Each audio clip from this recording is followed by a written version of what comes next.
Hey guys, how's it going? Welcome to my video. Alright, so I just want to talk about this little issue that I had a couple of days ago concerning my truck.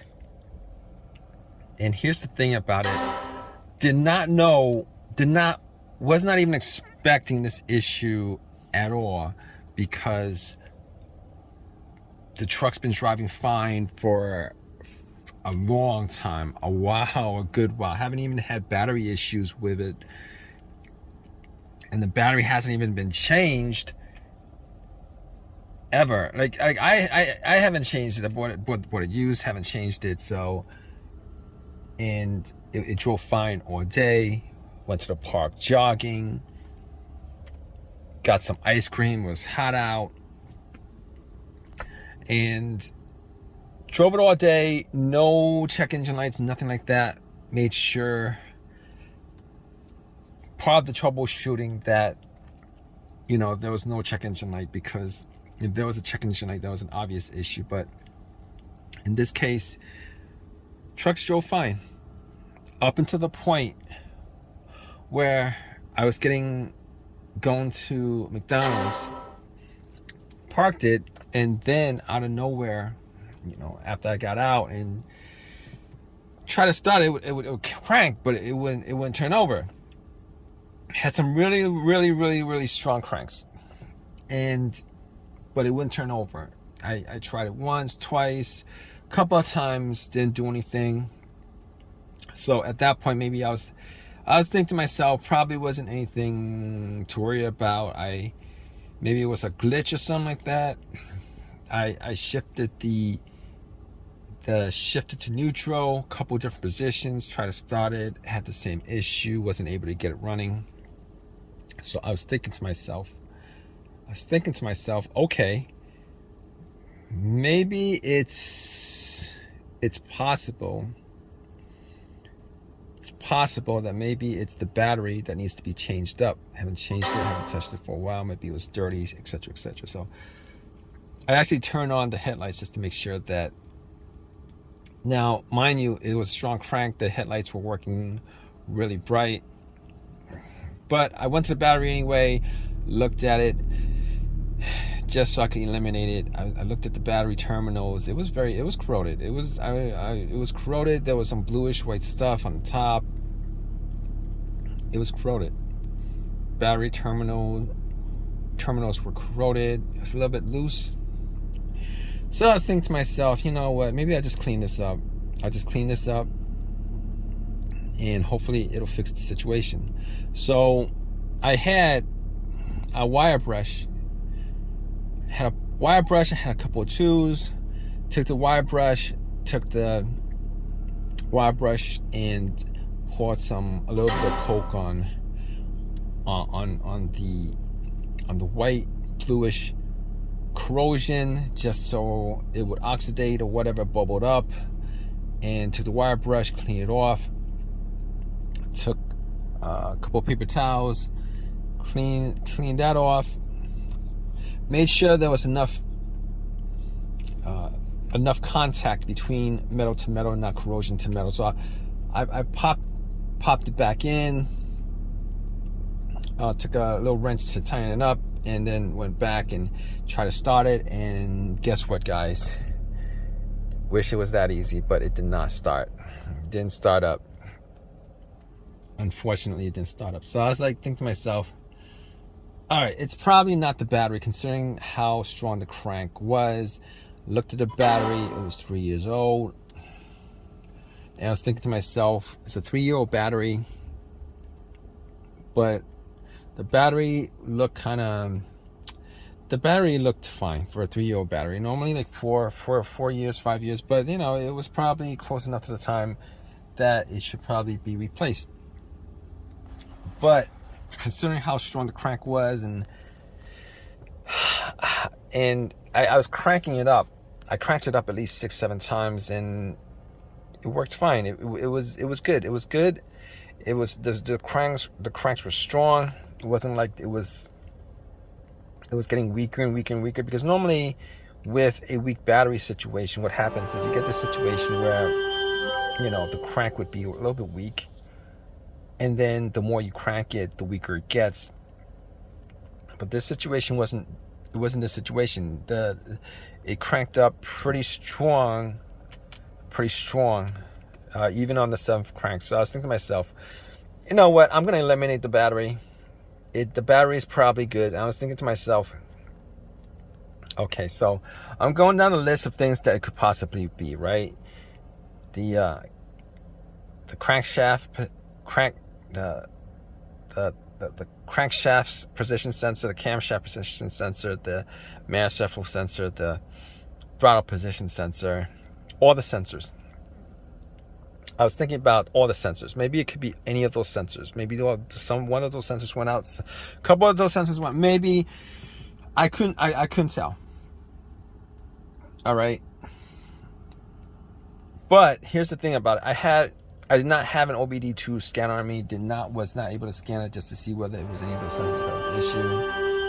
And then I thought to myself, you know what? I did not notice a check engine light. I haven't seen a check engine light on the dash since ever, actually, on this truck. So I was thinking to myself, okay, it's probably none of those things. You know why I know it's probably none of those things? You know why how I deduced that? I deduced that by here's the think process with troubleshooting with that. Normally what happens is, if any of those sensors had issues, like the mass airflow sensor, the throttle position sensor, the camshaft, the crankshaft, any of the sensors that would be causing this situation would generate a check engine light. It would generate a code saying that either the sensor is off or the reading was off or one of those things was off, and then you would have this situation where all right, where the check engine light is either on or it's blinking, one of those things happening, but I wasn't getting it on this situation. Fine. So I was thinking to myself, you know what, I could probably eliminate that. I mean, there are weird situations where those sensors could probably generate readings that are just within the spec, but it would cause this situation to come up. But anyway, I know that there was no check engine light. Noticed that. I noticed that as soon as, once I realized there was no check engine light, and then that's the whole deductive reasoning behind that. So I pretty much eliminated all the sensors that could possibly cause that situation. So I was thinking to myself, maybe it could be something else. Maybe a fuse issue or a fuel related issue, a fuse or relay or fuel related issue. So I checked out I went and checked out the fuse box just to see whether if I could spot any fuses that were burnt, any fuses that had any kind of weird burnt smell to it, just to see. And I was looking at them. I didn't have a fuse tester to test out the fuses, but I was looking at them, had a little flashlight, shine a flashlight on them, and all the fuses look good. Did not see anything that was burnt, anything like that. So I was thinking to myself, you know what? Probably not the fuses. Now, all these things would need to be tested to get like 100% elimination, but I was gonna, just from eyesight, just from deductive reasoning, eliminate that. The fuses were good. So next thing I thought maybe it was one of the relays, particularly the fuel pump relay. So I was like, I need to test out the fuel system just to see whether the fuel system had issues and stuff like that. So went back into my truck and tried to see whether I could actually hear the fuel pump priming, because normally the fuel pump priming, if you put the ignition to the on position, the position before the crank position, right? That's the position where all the lights on the dash are on. All right, you right before the crank. So I did that a couple of times just to see whether I could hear hear the fuel pump priming. Now, to be honest with you, normally you would need two people for this. One to actually be close to where the gas cap is, with the gas cap off and listening to it, or close to where the fuel pump is. But it was just me. I tried to listen to it, couldn't really make out whether it was the fuel pump or not. So I couldn't make that out. Couldn't figure out whether it was the relay or any of those things. I did try to swap out the fuel pump relay, and it didn't actually change the situation, because there was another relay that was essentially a similar relay to the fuel pump relay. I swapped that out. No, all right, didn't change the situation. So I was thinking to myself, what else could I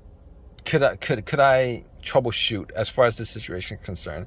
And I took a chance on this. I was thinking, it popped up in my head that it could be maybe the fob key battery, because I had a situation like that happen maybe a couple years ago on a different vehicle. And I was thinking to myself, what are the chances that it is the battery, right? So there was a Walgreens close by, and I was like, you know what, let me just swap out the battery just to eliminate that, because you just want to eliminate as many things as possible so that I don't have to worry about, that being the case. I can work out, trying to figure out what other things causing it. So I went to the Walgreens, I swapped out the battery on the key fob, and came back and tried to start the truck, and it started up just like that. It just started up just like that. Just like that, started up. It worked. Just like that, started up. So if you guys are in this situation, definitely, what you guys want to do is you want to eliminate as many things as possible, and you want to eliminate the easiest fixes as possible, right? Now, if you think that you haven't changed out your key fob in a while, definitely, if you guys are in this situation, definitely try that, changing that out, because that's going to be an easy fix. You guys can get your truck started in that situation. But regardless, this has helped you guys out. If you guys have any questions, definitely leave a question in the comment section. Please subscribe. Please give me a thumbs up, all that good stuff, right?